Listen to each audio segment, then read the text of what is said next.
Hello there, welcome back to my views and news. Another video with new stories, mainly from Ethiopia. Firstly, call for ceasefire in the Amhara region. Perhaps the gravity of the situation is now being acknowledged by some players in Ethiopia, which are calling for ceasefire and start of inclusive dialogue. Secondly, an Egyptian political party issued a statement yesterday about PM Abiy's statements regarding access to the sea. Egypt's role could be significant in case of Ethiopian government's plans, in Ethiopian government's attempt to gain access to sea through military means. What did this party say? Thirdly, Fano fighters are trying to reach Metekel, it seems, Benishangal Gumuz region through Ago Avi zone. We received a report last night confirming their attempt to cross into Ago Avi zone to reach Metekel. Details for you. Firstly, viewers, call for ceasefire in the Amhara region. Who wants a ceasefire? Can this call be taken seriously? Will someone take it seriously? National Movement of Amhara's Nama political party issued a statement a few hours ago. Nama says that situation in the Amhara region is deteriorating. There must be immediate ceasefire by all the parties to the conflict in the region.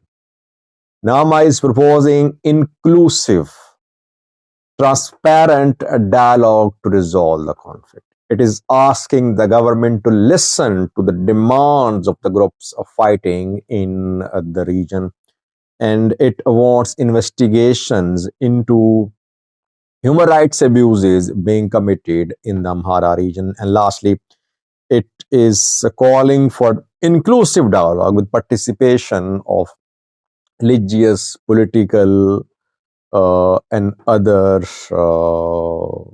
figures. Now, Nama is part of the government, by the way, though some Nama members have been opposing the military operation.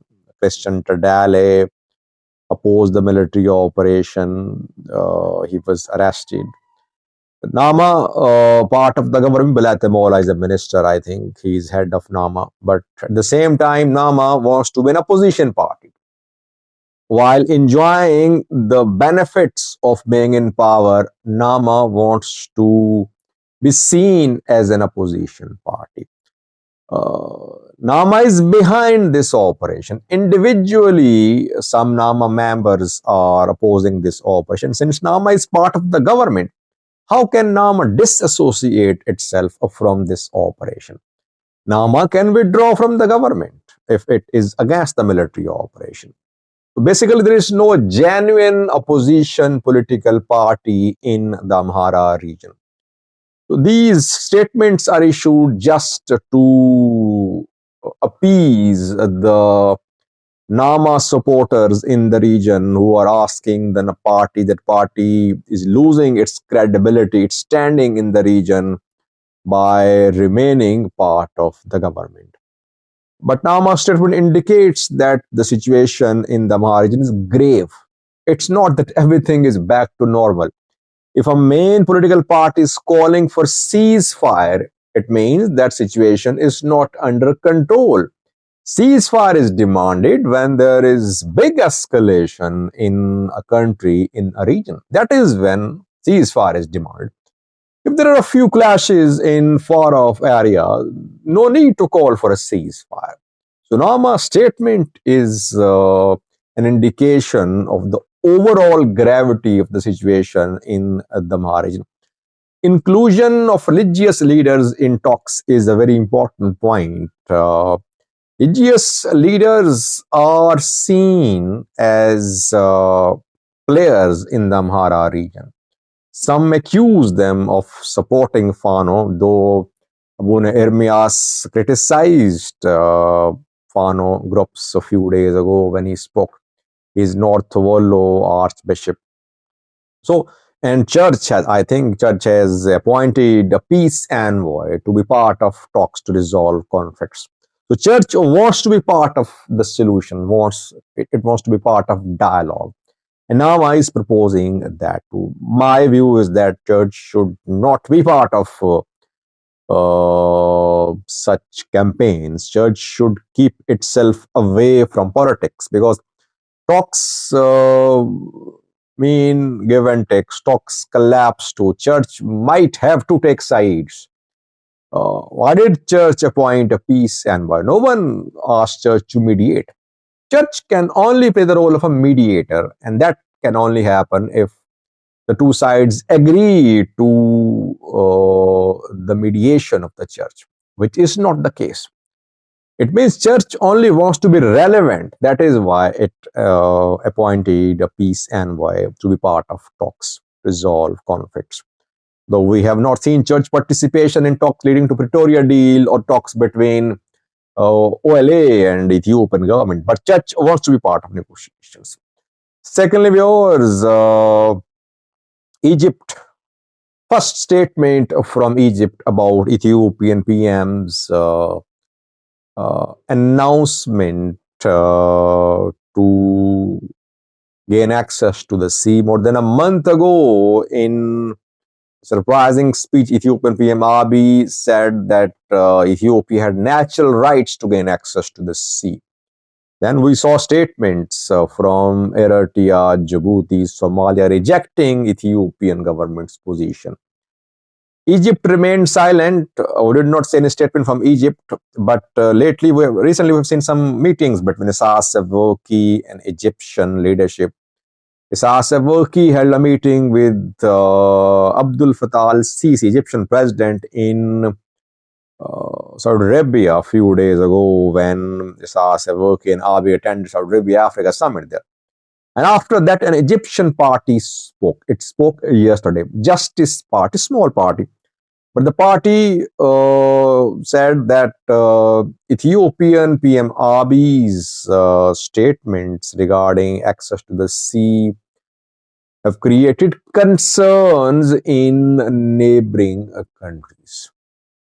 So Egypt seems to be rejecting, Egyptian party seems to be rejecting Ethiopian PM Abiy's statement. Egypt is a Red Sea country. Saudi Arabia is a Red Sea country too.